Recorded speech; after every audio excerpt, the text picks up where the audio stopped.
Hello, my name is Rachel Adams, and this is Serene Support Home Birth Podcast. I am a doula, a yoga instructor, and a real estate agent here in Virginia.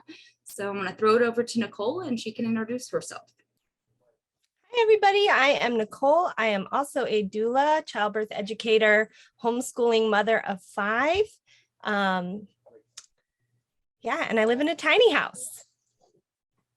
Great. Awesome. We'll start with number 1. How was that pregnancy for you? So number 1, I was a single mom through my pregnancy and delivery and early postpartum years.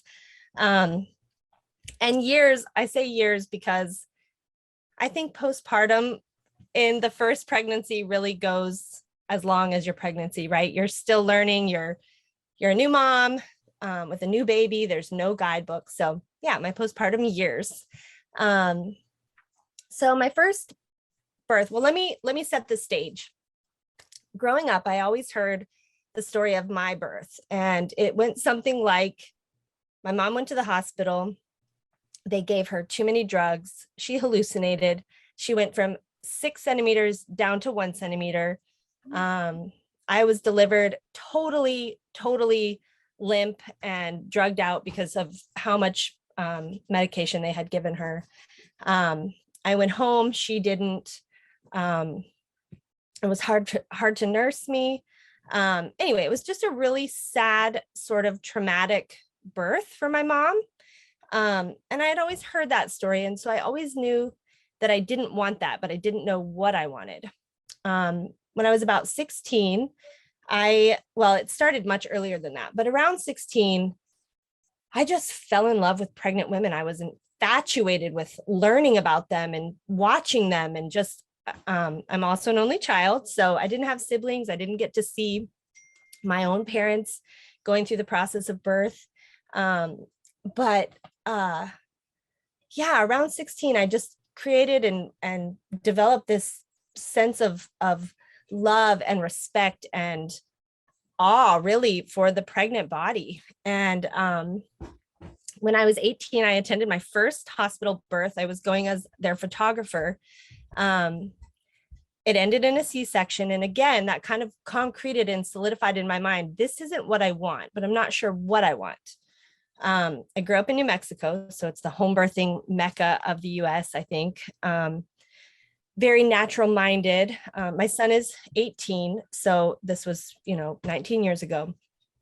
And so I'm starting as a young teenager with no thought of kids in my future anytime soon, thinking about, what do I want in birth? How am I going to not have the experience I had as the baby being born, but also what I'm seeing? Then my best friend got pregnant the very next year and decided on a home birth. She was from Germany, and that was just kind of what they did. So she didn't have any second thought but to have a home birth. And I was her attendant, and I was the first to hold her baby.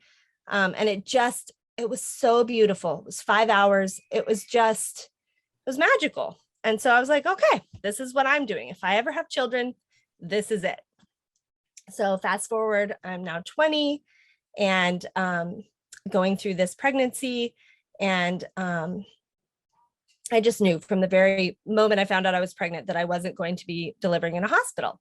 So I found the local midwife who had been practicing for 20 years. Her name was Seva Kalsa. So hi, Seva, if you're watching. I love you. You inspired my path. You're amazing. But she was, it's going to make me cry. So good. Who knew? She held me as a woman, as a pregnant woman, as a single, afraid little girl. She was just magical and amazing. Ooh, who knew I would get so choked up?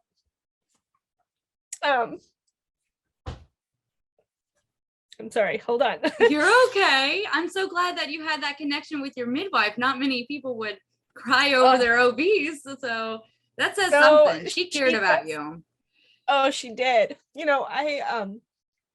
I walked out of a very scary relationship when I was a month pregnant because I was pregnant. And she just took my hand and was like, it's going to be okay. I'm going to tell you how it goes. This, she just mothered me. And I think that's the thing you get with a home birth midwife that you don't get from an OB, whether it's a female midwife or a male midwife. They mother you. They just come alongside you. They scoop you up. They teach you, and they just love on you. At least that's been my experience. So yeah, she just nurtured the heck out of me. I went into labor on March 7th. It was a full moon. I was 10 days early.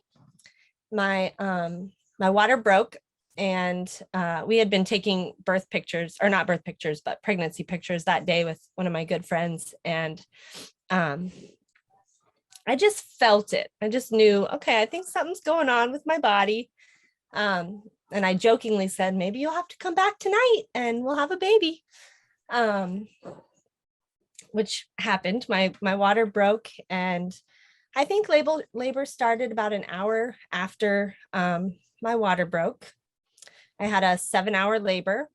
I pushed for about 30 minutes. Declan was delivered in the water.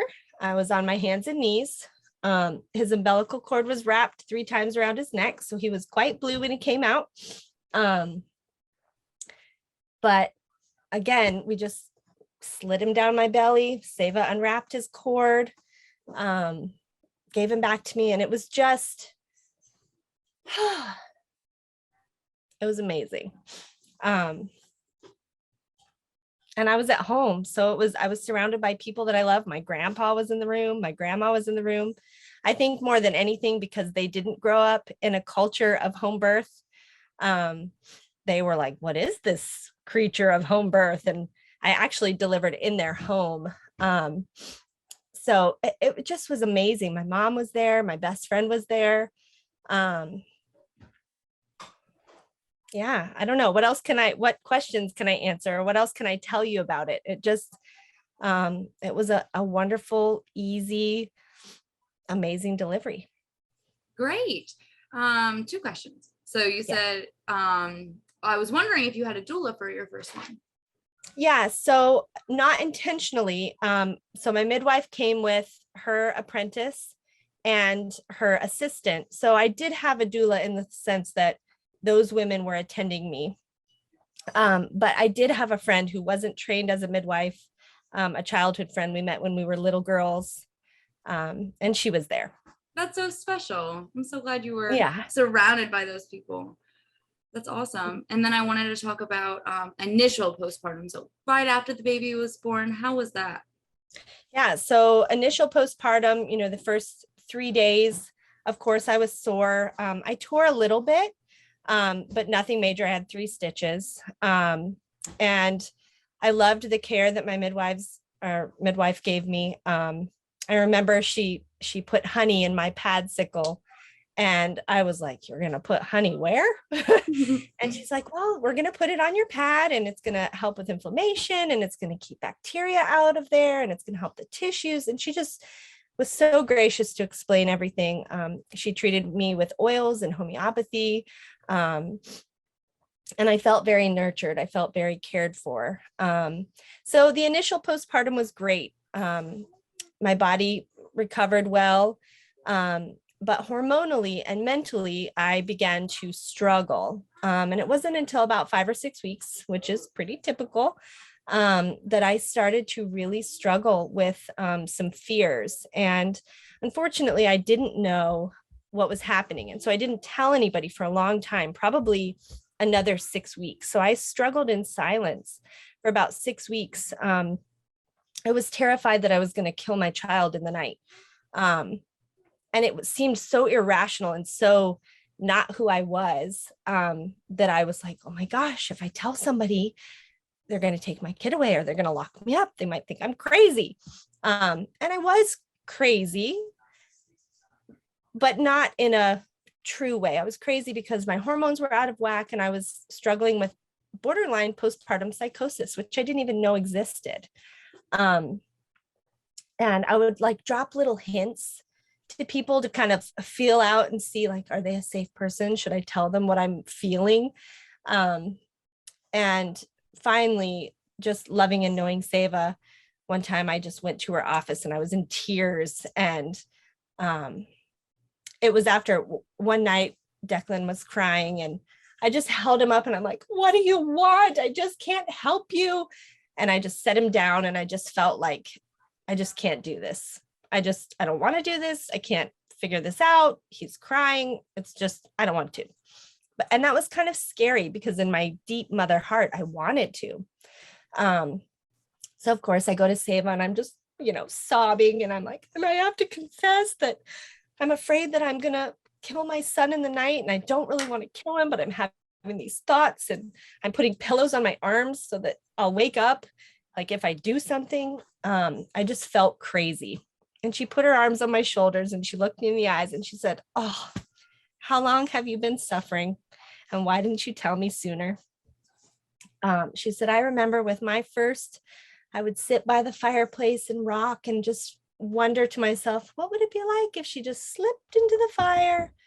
Anyway, all of that, she just totally disarmed the fear that I was feeling and the emergency fight or flight, all the things that were going on. And I'll throw in one more point that I want to circle back to about trauma, but she helped me. She got my hormones checked out. She prescribed some homeopathy. And within 2 weeks, I was back to my normal self, loving my baby, loving being a mom, feeling sane within myself, feeling very peaceful. And that was pivotal. So I share that for anybody who's watching. If you are struggling with the same, you're not alone. It's common. Speak up. Let your healthcare provider know. It's not you. It's a chemical imbalance. It's lack of sleep, often lack of support, which I did have a lot of support, but not the support that I was needing at the time. Also, I had been abused as a child, and birth will often do this. It can trigger memories from the past, and you can have kind of like a super loading in your mind of traumas that you didn't realize, almost like a flashback. And there was a picture taken during my birth that when I saw it was that moment for me. And it just kind of super loaded my brain with all this trauma that had happened as a child that I've kind of not thought about or blocked out, or even I didn't realize that it was abuse. I just thought it was like, this is part of my life. So I was going through early postpartum days with this new knowledge and not even being able to make sense of it. So again, something to be aware of and something to really find a safe doula, a safe person, and communicate trauma if you have trauma from your past, because it really can change and affect you, especially in that first birth. So. Thank you for sharing that. I know that that's hard to talk about, but like you said, it is common and people need to speak up. Like, don't be afraid. You need help, and there are people that can give you help. Yeah. Well, and I think for me, being able to share those things totally takes the power out of any fear or anxiety or kind of the power. It just takes the power away from anything bad. When you share it, it just minimizes it and quells whatever thing is building in your brain. So definitely share, find somebody who cares, and talk about whatever's going on, even if it seems crazy. Great. Okay. Yeah. So you want to talk about number 2? Yeah. So pregnancy number 2 was a miscarriage. I married my husband when Declan was 2, almost 3, and we conceived on our honeymoon. And I actually met him. I was his sister's doula and childbirth educator, and she kept saying, "Oh, you got to meet my brother." And anyway, so that was kind of a cool. That's connection. Funny. I know, right? Like, wow. Yeah, she was a young single mom, and I had a passion and a love for supporting and helping other women who had gone through what I went through. So anyway, we got married, conceived on our honeymoon, and soon after that miscarried. I was 6 weeks pregnant, miscarried at home. It was very beautiful. We made a little, in our wedding, instead of doing unity candles, we did clay, and we squished our clay together and just kind of kept it for making something cool later. And so that first miscarriage, we made a little cute heart box and put our little miscarried one in there and buried it with his dad who had passed. So that was pregnancy number 2. Pregnancy number 3 was our beautiful Darcy. I conceived not too long after. And again, had a midwife. We were in Virginia at this point. So the first was in New Mexico, second one, Virginia. And Carrie Fry was the midwife, and Liz, I forget Liz's last name, Croft, maybe. I don't remember, but yeah, again, a beautiful, amazing, wonderful pregnancy. I had a little bit of bleeding at 8 weeks, so I was a little concerned, but we were able to find a heartbeat, and that'll be a cool fact at the end. Everything seemed fine. The bleeding subsided, and I carried to term. I was very, very nauseous with her, and tired and worn out, but nothing out of the norm. It was Easter. I went into labor. Again, my water broke, and within an hour I was in labor. It was a 3-hour labor. I decided not to do a water birth with her, just for the sake of trying and doing something different. She was also born, I was actually in a forward leaning squat position. She was born with a nuchal fist. So her hand was up close to her face, and actually her middle finger was in her eyelid. So she had a little scrape in her eyelid, and some bruising from her hand being up against her face. She delivered beautifully. She was the most clean baby.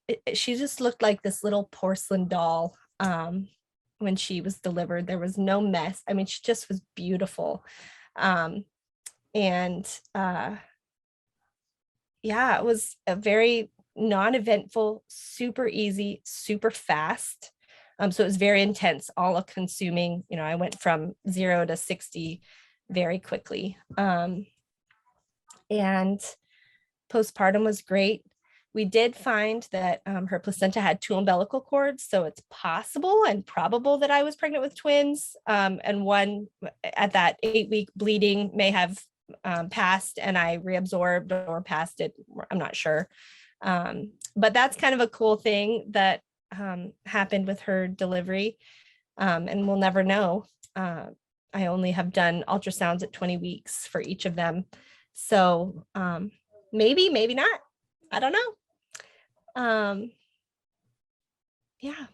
Wow. So how was that postpartum different from your first? Did you feel more supported? Did you feel, Yeah, so I decided to keep my placenta just in case. I went down the road of postpartum, anything, depression, psychosis, anything. And I didn't. I think because I had had a couple years of processing that trauma that I spoke about in between Declan and Darcy. They're 4 years apart. And so I really dove into that and tried to work through all of that. So that was number one help. But yeah, my postpartum was amazing. I was home. I got to be with them. I felt very supported. And I didn't struggle with anything, but I was proactive. I was very proactive in making sure that I was resting and hydrating and getting the nutrients that I needed so that I wouldn't be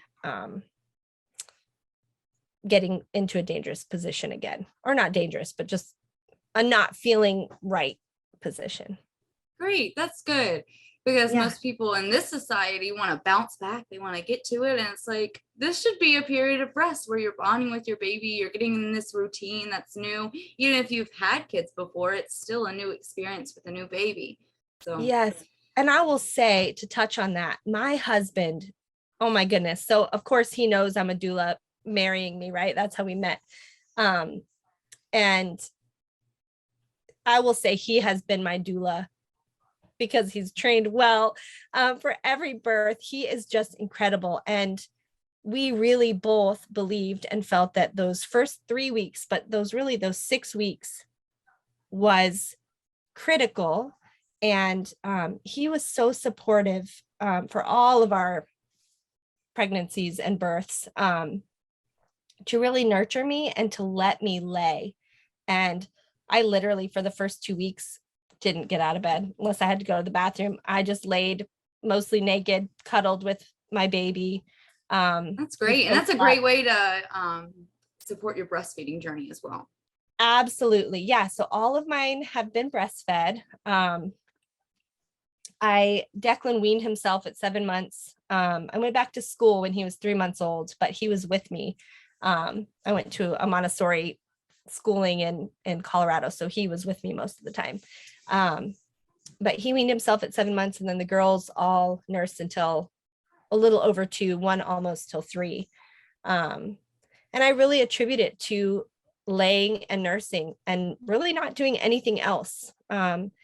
It's like the second, not the second, the fourth trimester, right? We joke about it, but really it's that time that you get to be still connected with your baby on an intimate level. They're just outside of your body. So that was, yeah. That's great. Yeah. I love how you've had a positive breastfeeding experience. Yeah, I am so thankful. Yeah, I've been very blessed, very blessed. I was actually in the next pregnancy, I nursed full-time and pumped full-time so that I could help feed a lady's daughter. Wow. So yeah, I was able to. Thank you for that. I know that's huge right now with the formula shortage and everything. I love how women are stepping up and helping. Yes, please, mamas, you can do it. And you can even induce lactation. I've been thinking about that. Like, I wonder if, I'm sure I could, my body knows what to do, but yeah, if you can pump and nurse, please, please, please do. You can do it. It's possible. So yeah, that leads me to pregnancy number 4, but baby number 3 was Kezia. We are now living in Maryland. And I won't name the midwife's name because she has since lost her license for malpractice. But had I not had the experience of being a birth worker for however many years that would have been, I would have been in a really dangerous situation. So this is why being informed is so important, why knowing your choices is so important, why not just taking your provider's word, but really knowing what they're telling you and owning the research, especially if you're carrying a life, right? So I'm thankful for the education that I did have. It would have been a very much different outcome, I think, and I would have been in a dangerous situation had I not known what I knew. So this story, we conceived, I found a midwife that was local, and she gave minimal care, was not very connected, didn't order labs when she should order them, just kind of blew them off. So labs being my GBS test, which is group B strep, if you don't know, my 20-week ultrasound, which I think is important. Now, you can deliver without these things, but there are benefits to having said labs. And 20 weeks is when they do the anatomy scan, correct? Yeah. And that's the only one I really think is necessary. You know, you can palpate, you can figure out what position baby's in without a ultrasound for the most part. You don't need them early on unless like there's some indication. But there were just some flags where I was like, okay, this is interesting. But her assistant and my doula was incredible. And so it kind of was a balance. And I'm like, okay, well, this midwife is less than wonderful, but her assistant is wonderful. So we'll continue with it. We'll go with it. Kezia was posterior, which means face up when she was delivered. My midwife decided when she would show up rather than when I felt like she needed to. And I think that's an important thing to work out when you're delivering with a midwife. Of course, midwives understand and know. So if it's your first baby and they say, like, let's take it easy. I'll come back in a little while. Sure, you can trust them, but also trust your body, right? As women, we have an incredible intuition. And our bodies will speak to us if we will listen to them. They will tell us if something's wrong. They will tell us. We can trust ourselves. I think that's so important to remember, that we can trust what our body is saying. And if you feel like you're communicating something and your provider is not, get a second opinion. So she showed up. I did have a doula for that one. I was actually training a doula. And it was her first home birth. So she was acting as my doula, but also learning. And she was also wonderful. Kezia was born half in the water. So her head was born in the water. And then I sort of lifted up. And once their head is exposed to air, you can't go back to the water. So she was delivered in a standing position. My labor was about an hour. And then there was about 3 hours of pushing because she was in that posterior position. So you've had very quick labors. Are they intense? Yes, very intense, which is typical for a fast labor. The longer ones are nice because you kind of, it's like a gradual tide, progression. Right? Yeah, it's coming in slowly, and your brain has time to catch up with your body, where these fast labors kind of hit you out of nowhere, and then you're in labor land immediately. So it's hard for your brain to be like, switch gears from life to, okay, we're having a baby. So she was 10 days early also. They go every other one. So Declan was 10 days early. Darcy was on her due date, 10 days early, on her due date, and then 10 days late.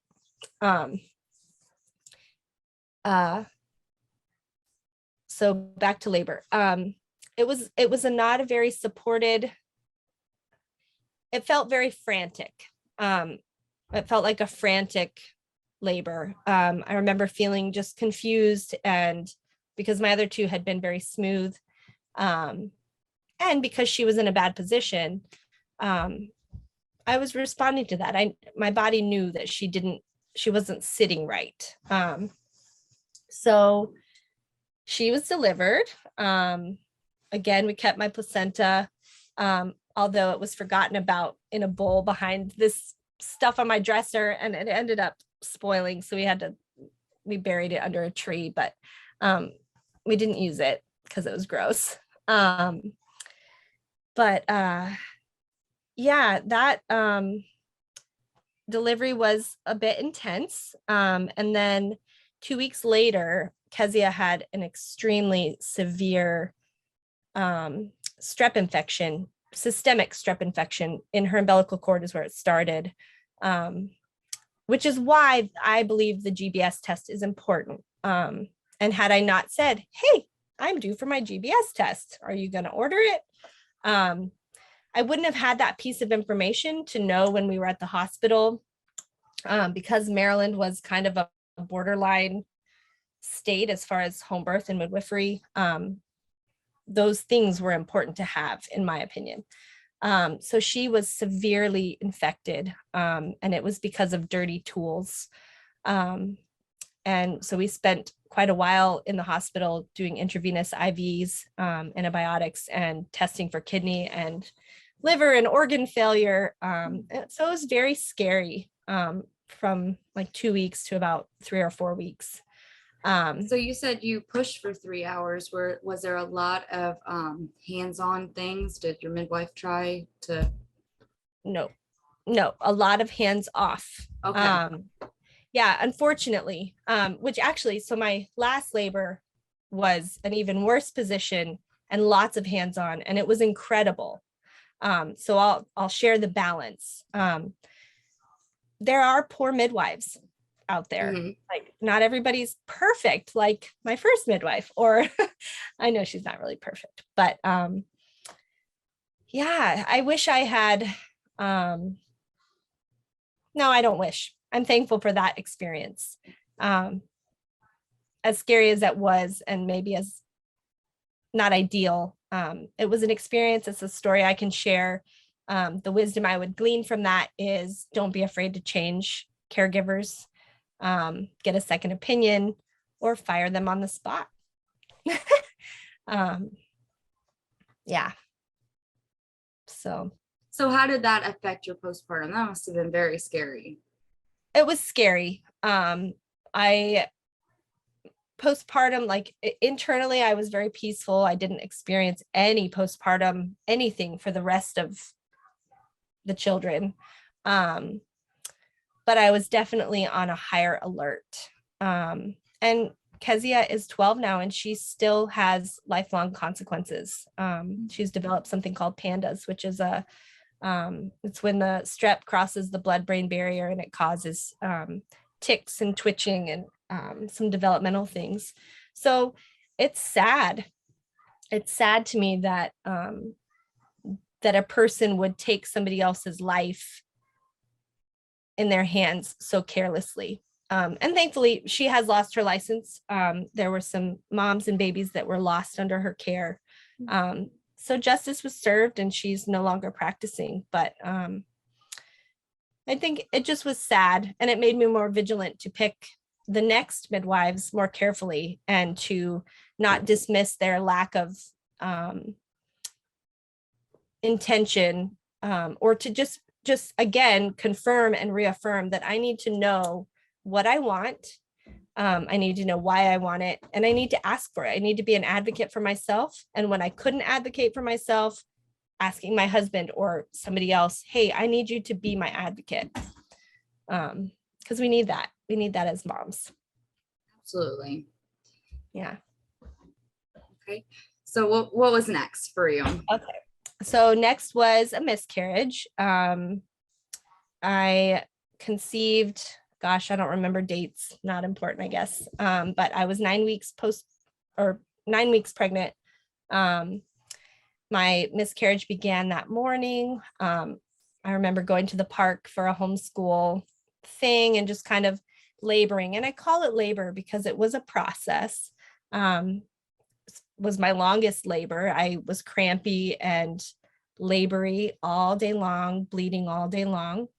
It wasn't until the wee hours that I actually really was in labor. And I think that's another thing that deserves to be noted and talked about. And I don't think a lot of moms realize that being or miscarrying is like labor, right? Your body is still going through the stages of delivering a child, even though they're this small.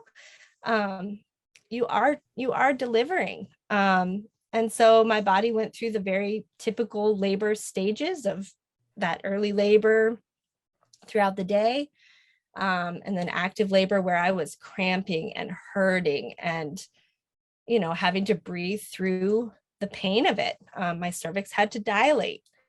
And then transition. Unfortunately, my husband worked nights, and I didn't realize it while it was happening, and because I was in labor, and my mind was just kind of in that zone of like laboring. So he wasn't there. I just did it on my own. And yeah, I delivered standing up in my bathroom, same bathroom that the last baby had been delivered.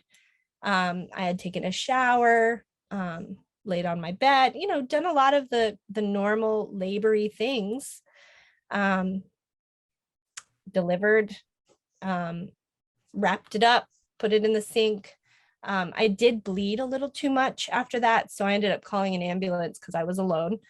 And they came and checked me out and took me in to be checked. And so I was thankful for that. And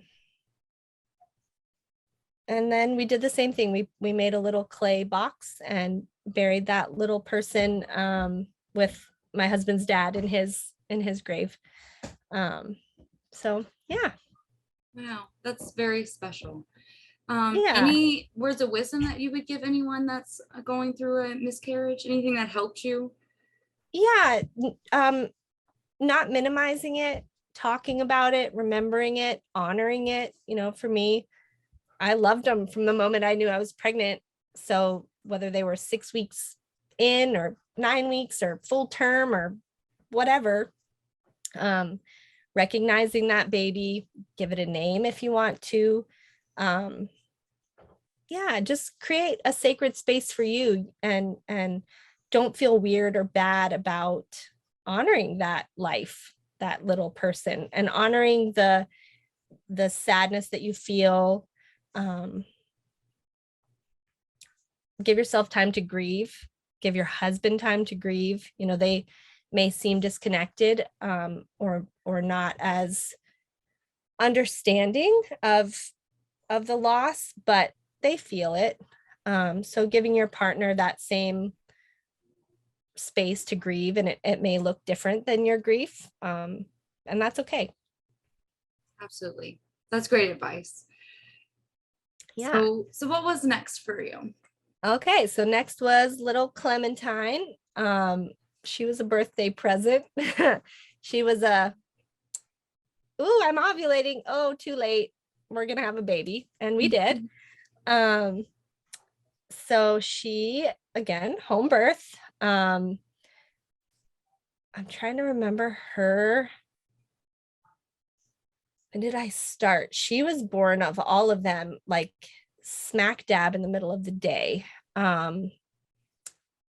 Also water birth, same house as Kezia. And New now you midwife. have 3 children, correct? Or is Yeah, this the third? this will. So were any of your children present for any of the births? Yeah, so not till the end. Okay. I think because of trauma in my past, that wasn't a comfortable Mhm. thing for me to have my kids present while I was naked and vulnerable. But my oldest daughter was present for my youngest daughter's birth, most of it, and I'll share that. They were all in the house, just not in the room. So as soon as the baby was born, they were up there and surrounding, but not present for the actual delivery. Yeah, so Clementine, super fast. She was, I think, a 3-hour labor with like a half an hour pushing. Born in the water. This time I actually was more laid back, kind of in a squatting, laying back position. They were all born in like blow up birthing tubs, but hers was the kitty kind that had the fish all around. It was clear with fish all around. So that was kind of fun. And nobody was in the water with me for her. I am a very hands-on. I want you to touch me and I want you to talk to me in all of my births. For her, for some reason, I just kind of wanted everybody to be hands off. They were talking to me. So my husband and my midwives were all around the birth tub, but I was just peacefully on my own in the pool. And I'm a very vocal birther, so lots of low groaning tones. And I had music in all of them, different tempos for different stages. And I just kind of intuitively would be like, turn that off. Also, I want to note that smell was really important. For whatever reason, I think 3 out of the 5, I just wanted my face to be in my husband's armpits. And I don't know what. That's your safe place. That makes sense to me. Totally, right? Like just the smell of his body and whatever he was emitting. I just wanted my face to be in his armpits the whole time. And I think I transitioned that way for 3 of the 4. Clementine would have been the only one where I just, nobody was there. I wanted to have my own space and I wanted to catch her. I wanted to be able to bring her in for most part, I had my hands with midwives' hands delivering her, but I wanted to be the one that touched her first and brought her out. So that was really special to be able to see her and to watch, because the others I was more hands and knees position. So seeing her in her first moments, watching her under the water, I was able to hold her under for a minute and just kind of watch her open and just relax and unfold. That was really special. And she just, again, was very uneventful. Susan Dodge was my midwife with her. And then I had the same assistant, Lori Stillwagon. Yeah, super easy, magical birth. So where did that take place? What state? That was in Maryland. Okay. I love giving resources to people. So if they're in Maryland, I'll link the midwives that you're saying.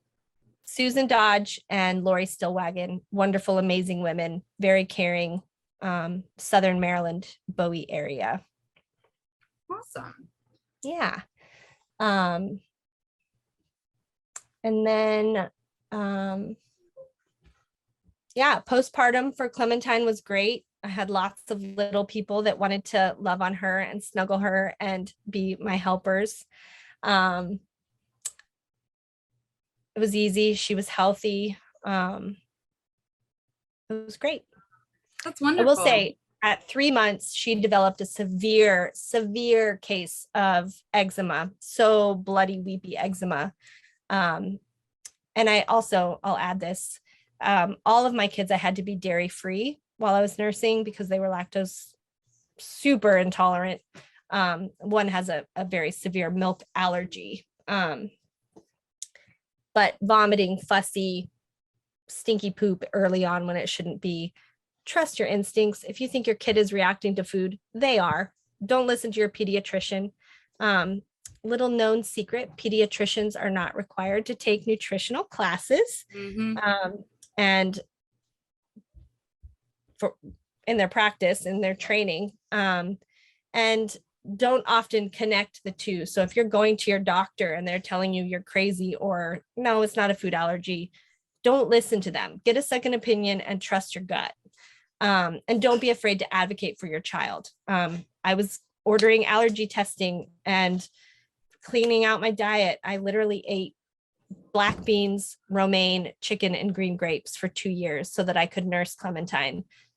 Because if I added anything else to that, she just would break out in this horrific rash.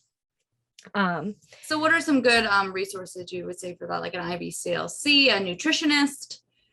An allergist, okay. You'll have to push because most don't or won't test until they're 2. You just have to be a bossy mom, be your child's best advocate and say, no, they are reacting. These are their symptoms.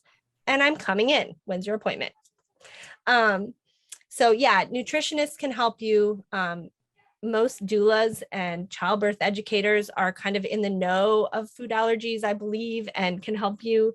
Other moms, naturopaths, DOs, functional medicine doctors. You do unfortunately have to go, you do have to go a more alternative route because the mainstream pediatricians, they're not going to help you and they're not going to, okay, that's a bold statement. Most won't help you and most won't even put the two together. So yeah, I think 2 of my favorite books, and I live in a tiny house or I would have held them up, but Gentle Birth Choices, incredible. Declan's story is actually in that book. He's my oldest. And then Having a Baby Naturally and her second book. And I'm forgetting her name. I know her. I grew up with them in New Mexico. She was the author and creator of Mothering Magazine way back in the day. Books like that will equip you to be an advocate for your kids. Stay away from What to Expect When You're Expecting. Can I make that? sad plug, don't read that book. But yeah, just being educated, knowing that our bodies are integrated and they function.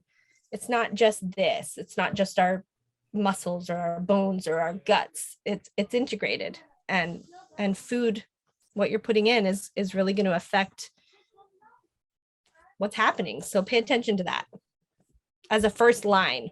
Babies they're just babies. So if you're putting food into them and they're reacting, you're going to see it. That's good. And also to know like what's normal and what's not, like that's a good thing to know as well. So you can discern like when you need to take action. So Yeah. as another research tool when you should do during pregnancy, because it gets a little crazy after baby's born. So yeah. And I would say take classes on the 8 weeks postpartum and the first 3 years. Don't just end your education at how to get the baby out, but really educate yourself for the next 3 years so that you're prepared for that. I think our traditional system lets women down in that regard. They're not preparing them for postpartum on. Yes, I always tell people that birth is a wonderful experience. You will probably remember it for the rest of your life. It's super intimate, but it's one day, 1 or 2 days. And then you have a baby for the rest of, for a year, that's what we say postpartum is. But I love how you say the first 3 years, because they're developing so fast. It's a lot of transitions, changes. Totally. Find a lactation consultant that you love that will support you in those 3 years. Find older, wiser moms who have been down the road that you respect, that have similar parenting styles and similar nutritional values and similar spiritual values, and that's a huge reason why I'm doing this. I am learning from you guys. I am sharing your stories, and again, thank you so much for sharing your wisdom. Thank you for sharing yours and creating a platform where we can do this, because we can find each other. We can, you'll have listeners and I'll see your videos where I want to connect with that mom and I want to learn from her. That's my practice's motto was, each one teach one. The older wisers teach the younger greener moms how to do it. They don't come out with a manual, but we have as women, as moms, we have this connection, this thread that's invisible. I love the birth beads that lots of birth workers have, this string of beads that they bring with them to the labor and postpartum, where each mom adds a bead so that there's a physical reminder that we're all connected and we have wisdom. If we can just be humble and open ourselves, share, right? I shared some vulnerable things, and maybe some edgy or pushy things. I don't know, but if it helps somebody, like, share, let's each one teach one. Let's be the givers. Let's be the ones that keep that thread going. Yes. I feel like in the society, there's a lot of shame. There's, you're embarrassed. Don't be embarrassed. There's more people than you think that are going through the exact same thing you are. And there's so much power in sharing your story and connecting with others that have been through the exact same thing. Yes. Yeah. And just, again, it takes the power out of the fear. When you share it, when you put it out there for other people, it makes space for them to hold you, makes space for them to share their wisdom with you. And it creates a vulnerability that allows you then to receive what you need for healing, for growth, for progress, or whatever. So yeah. That's great. So what was next for you after Clementine? Next was a supposedly miscarriage. And I'm not really sure. And I say that because I didn't have a confirmed pregnancy test, but I had a couple missed cycles, and this loss that I felt was different from a period, and there was lots and lots of tissue that I passed.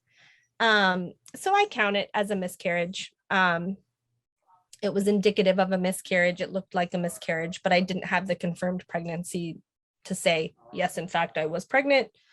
But that was between Clementine and Tegan. It was kind of a 1-day event. I bled for a few days after, but it was 1 day of heavy bleeding, lots of tissue. And yeah, so I wasn't really connected. I didn't have a lot of emotion around it. Yeah, so that was just kind of a one and done, like, oh, this might be a miscarriage, actually. It was a very busy time. We had just moved. I was nannying for 3 little boys on top of my 4. So I think I just wasn't, I don't know why I didn't take a pregnancy test, or I just kind of was like, meh. I don't know. It was just kind of oh, my cycle is happening. Oh, this doesn't seem like a normal cycle. So Good to acknowledge, like you said, to honor it. Yeah. So then Tegan, my last pregnancy, we conceived. I actually got hit by a police officer on my way to take a pregnancy test. So that keeps it memorable. What? Like you were in the car and then like a police car hit your car? That's crazy. Yeah, I was driving through a parking lot and he just decided to back out really quickly, right into my vehicle. And I knew I was pregnant. I didn't have a confirmation, but I knew. And when he asked if anyone else was in my vehicle, I said, well, probably, but I won't know until I get in that store and confirm it. So that was just a fun memory. I wasn't expecting to have 5. I was expecting to have 4 kids, but I'm so thankful I do. So Tegan was my last pregnancy. She was 10 days late, I think, because I knew she was my last. I wanted to hold her in. I love being pregnant. Thankfully, I've had very easy pregnancies. So yeah, labor began around 2:00 in the afternoon. My oldest daughter, so let's see, Darcy is Tegan's 6, 7, 8, 9.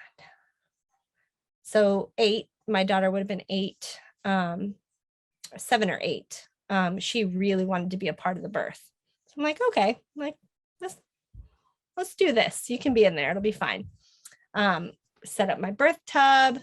The midwives came. Again, it was a very quick labor. I was fully dilated within an hour. In fact, I didn't think my husband was going to make it home. He worked 40 minutes from me. I had some bloody show that morning. Also, my water didn't break. It had broken for all but this one. So I thought that was kind of an interesting thing, but I had bloody show. And she just was cozy. And I think subconsciously I wanted her to stay because I knew it was my last pregnancy and I wanted to enjoy every minute of it. Our minds are very powerful when it comes to delivering and being ready to have our babies. I remember with Kezia, I wanted her to be born on the 14th and she was, and that was 10 days early.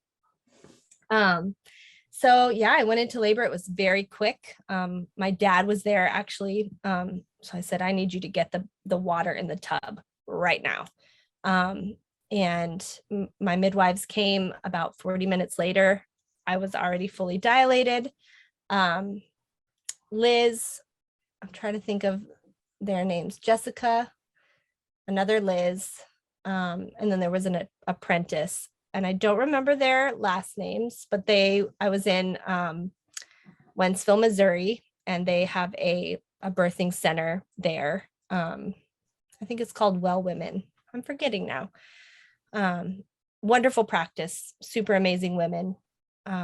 So they showed up. Liz is who attended me. And was fully dilated, but Tegan was in a posterior occiput transverse position in my hip. So she was presenting with like this part of her head. So she was like turned sideways and back, and then also posterior.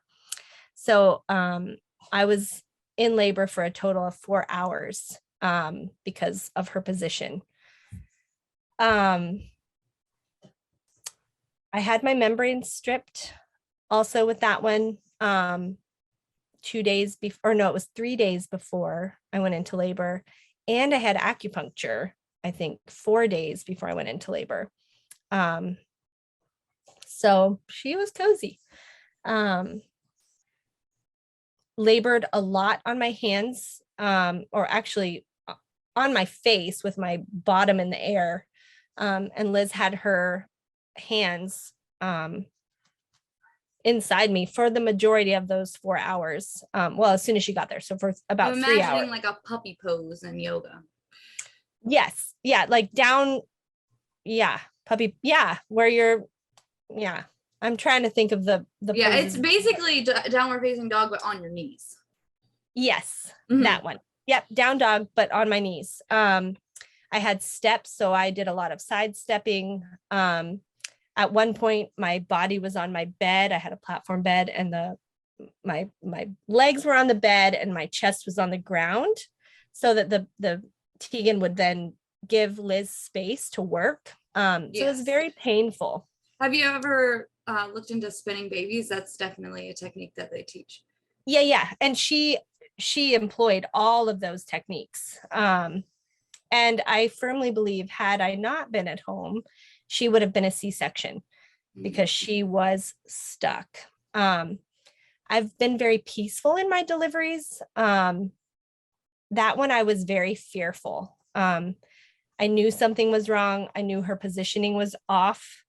I kept feeling the push and then the pull back. I remember just the extreme pain in my right hip because she was, moving pretty much her shoulder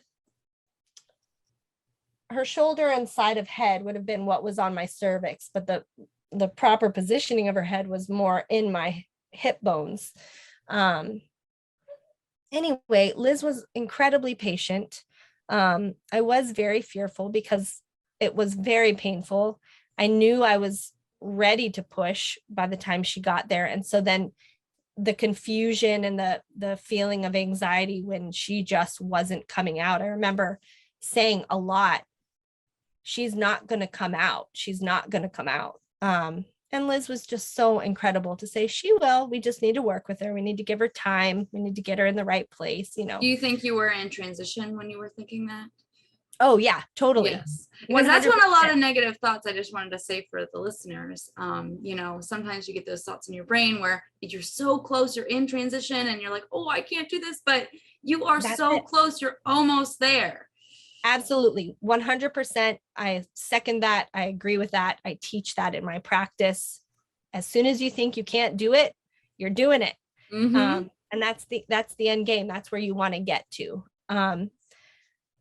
But she was stuck. So Liz quite literally had her hand in my vagina the entire duration of pushing, was very supportive. And then when she felt like Tegan was in a better place to be delivered, I got back in the birth tub. Again, so Josh, my husband, is behind me, and I'm kind of like bent knees, squatting, but laying back, and he's just holding me up. My face is in his armpit. And she delivered, and it was incredible. And she's the only one we have a video of, which is kind of cool. But I did have Darcy go out because so she didn't get to see it in the moment. We showed her the video after, but I have never screamed or wailed or had a fearful birth, and I didn't want her experience of birth to be that delivery, because of all my deliveries, that one was the most scary, traumatic, not fun birth. Yeah. So she ended up going out. Okay. So that's good that you know your body best, your children best, you made that the right decision. But I was going to ask, how long did you push? You said your labor was only like 4 hours. Yeah, total. So I was fully dilated after an hour. And then it was 3 hours of not pushing, although I wanted to push, but I was being told not to push and just maneuvering. So with each contraction, She was just in the helping break, rotate. Is that what she yeah, was doing? in the Okay. break, yeah, she would put her hand in and literally just move Tegan however and whatever she was doing. And because I trusted her, um, because I knew that she knew what she was doing, um, I wasn't afraid to let that happen. I wasn't afraid to have a woman's hand in my body, um, maneuvering and working. She was just so patient and kind. And yeah, I know if I had been in any other situation, they would have said, "Yep, you're taking too long. We're gonna take the baby by C-section." Um, and I'm just so thankful for her patience, and for her steadfastness to not give up and to stay in there and do whatever she did to get Tegan's head into a deliverable position. That's great. I'm glad you had positive midwife experiences after that and before that negative one. But just goes to show that not all midwives are created equal. And, you know, you need to do your research on that too, you know. So, Yes, absolutely. Get references. That was one thing I did post. So my scary midwife was dead in the middle, right? I had two before and two after. The first two I just trusted, or the first three, I guess I just trusted blindly and like, okay, we're doing this. But after that experience with Kezia's midwife, I vetted them. I wanted resources. I wanted to talk to other moms. I stalked their pages. I looked for reviews, you know, so that I definitely learned that I needed to be more proactive in and careful with choosing my midwife. great. And that goes the same if you're giving you have a Oh hospital yeah. birth, like definitely whoever your care provider is, vet them. You know, I love how you got the referrals and everything. You knew from other mothers. So that's a great Yes, resource to have if you can get it. Um, absolutely.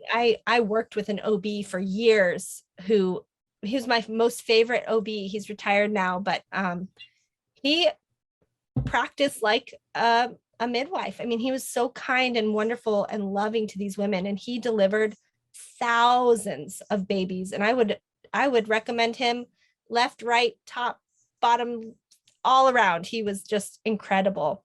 Um, so yeah, I mean, it can be an OB, it can be a midwife, it can be in hospital, in home, birth center. It doesn't matter, whatever you're comfortable with. for sure. And that's what Yeah, matters, that you feel safe and comfortable, because that's going to help labor progress for sure. If you're scared and fearful and there's a bunch of people observing you and stuff, that's going to stall labor. So absolutely, 100%. And for me, it was home. Home was what felt safe, and what felt true to my body. I have many, many, many, many friends who feel safe, and many clients who the hospital was the right choice for them. And had they been at home, they would have felt like I would have felt at a hospital. So yeah, just do what is best for you, what makes you feel safe, cared for, loved, supported, um, whatever that looks like. for sure. Yeah. So anything notable about your last postpartum? My last postpartum was probably my hardest. She was my fifth. So I didn't get to lay around as long. Clementine, my one before her, was a very needy baby because of all of her food allergies and sensitivities. Um, uh, and also, so all of my kids, because I was a Montessorian, also co-slept with us until 6 months, and then slept on a floor bed in our room for a couple months. And then we put them in their own room on a floor bed. Well, Clementine didn't really love the idea of not having her mommy. And so um, that was hard because I felt torn between Tegan, the new one, and Clementine. Um, and yeah, so I think the dynamic of just being a mother of five was much harder. I was tired, I was exhausted. Um, So maybe a little bit more overwhelm. But again, I had really great support, and I was intentional to create that support. I was intentional to reach out and get that support because I knew I was going to be more tired. So being proactive, if you are a mother of multiples, be proactive, get your girlfriends, get your church family, get your regular family, whatever it takes. Get a small army and get yourself covered for 3 months, 6 months, because I think postpartum gets harder the more kids you have, because you can't just lay there and stare at your beautiful baby for 6 weeks. You have to do things. You have to feed people and change, whatever. Anything else that helped with transitioning, like from kid to kid, like, you have a toddler and then a new baby, anything that helps you other than support and, having that? Yeah. So I remember when so Declan is my first, and then Darcy's my second. When Darcy came into the room while I was nursing Kezia, she was minutes old. And I had only weaned her 3 months before delivery. She came in, and just the look on her face that this new creature was nursing her mama. It was just this like, you traitor. And we still joke that Kezia was like, took her place. So I think being proactive to talk to your toddlers. I very soon after that got a book about being a new big sibling, and tried to be intentional about letting them know that, hey, this next baby is also going to nurse, and I still love you and care about you, and just having the conversation of, you're not replaced. We're just, now you and I both get to love a new little baby. So being proactive, tandem nurse if you want to, don't if you don't. I didn't want to tandem nurse. I wanted it to be exclusive for each baby. So I was intentional to wean before the next one came. What else? We had kind of that system of co-sleeping and then get on the floor bed while until you're 6 months, and then go out into your own room. Well, they all have shared rooms throughout the years, but yeah, I can't really think of any other wisdom at this exact moment, but I was the first one of 5, so I remember the last few being born. We're all 2 years apart, so we're pretty close. yes. But I feel like I was always excited until the last one. I have 4 younger brothers, so once I found out that he was a boy, I was very disappointed. But I love him now, and I'm actually so grateful that I don't have any sisters, because I feel like it would be a lot, like, lots of drama and stuff like that. But yeah, so it did take some time for me to adjust. That I remember. I'm sure my mom could say more about that, but I think it definitely helped us doing things together and things like that, and I love being a postpartum doula because I help you have that one-on-one time. I can watch toddler, you have one-on-one time with baby. I can watch baby and you have one-on-one time with toddler. So that support definitely helps. Absolutely. I love that you are first and oldest girl of brothers. My son is first and only boy of sisters. Wow. He and my husband, yes, they both cried when we went to the ultrasound and found out that number 4 was a girl. They both cried. Which they love Tegan now, and it's so sweet because of all my girls. She is so tough, and she loves her brother so fiercely and wants to be just like him. But I can relate to that. The just like, oh, it's another girl. Yeah. I'm okay with it, but the boys were like, oh, we just wanted a boy. Yeah, it definitely worked out in the end, I think, for sure, because mom and I are very similar, so sometimes we butt heads because we're very stubborn. We're both redheads, so I think if another girl came in the mix, it'd just be way too much. So grateful for all our boys. Yeah, I love it. And you're probably an awesome second mom. For right? sure. That's what I I'm call myself. I'm the second mom. And I think that's what makes me such a great doula as well, because I had that my own experience of helping my mom with babies. And my aunts all had babies when I was a little older. So they had all boys as well. So I'm really great with boys.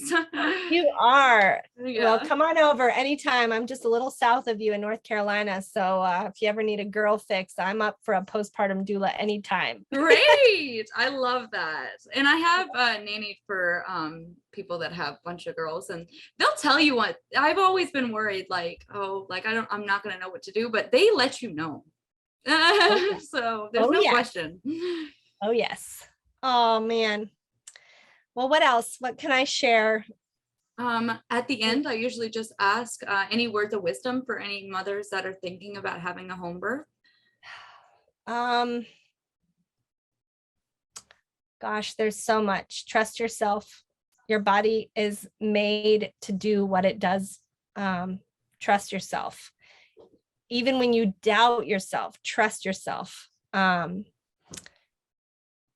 if you don't trust yourself or are struggling to trust yourself and trust your intuitions, then find an older, wiser woman, man, friend who can encourage you to trust yourself. And